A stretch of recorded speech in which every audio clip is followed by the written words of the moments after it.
I'm Lisa Dean Cherubin, and I was the research assistant on the Donica study assessing the effects of the Mediterranean diet on cancer-related fatigue.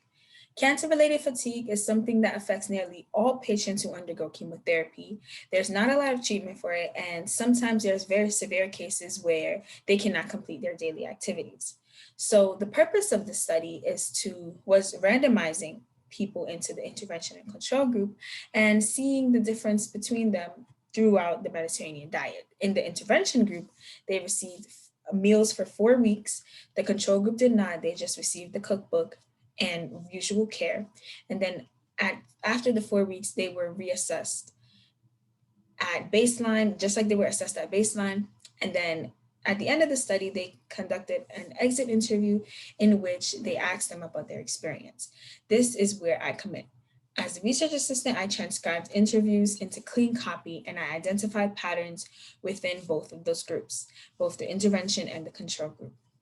And the purpose was to try to qualify the experiences and see the differences and similarities between these things.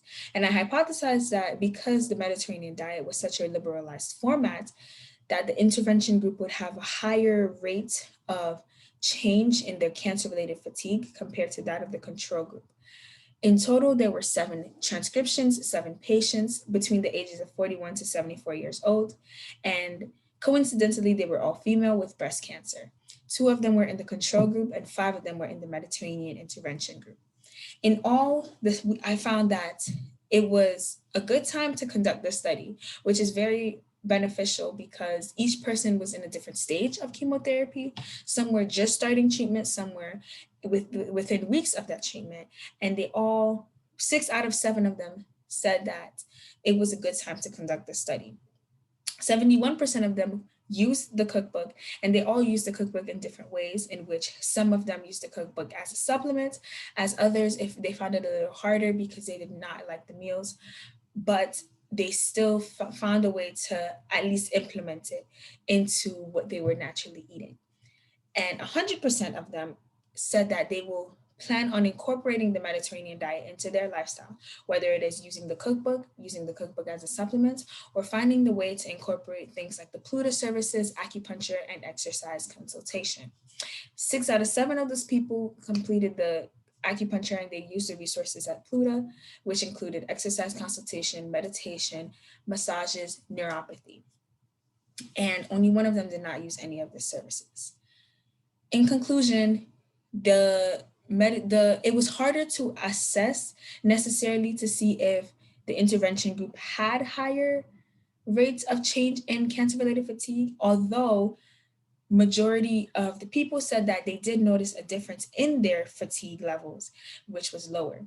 And even one of the person, to quote exactly what someone said on the intervention of levels of fatigue, they said, "I think it helped. There were a couple of days after chemo when things seemed to be kind of like a wash. I was not able to do much. I wasn't feeling that great, but I think I bounced back quicker. I had fewer of those days in relation to lower energy." Another person said, "I've been able to maintain a pretty normal life, which for my mental state, I think has been everything. I've been able to go to work and I forgot that I am a cancer patient most days."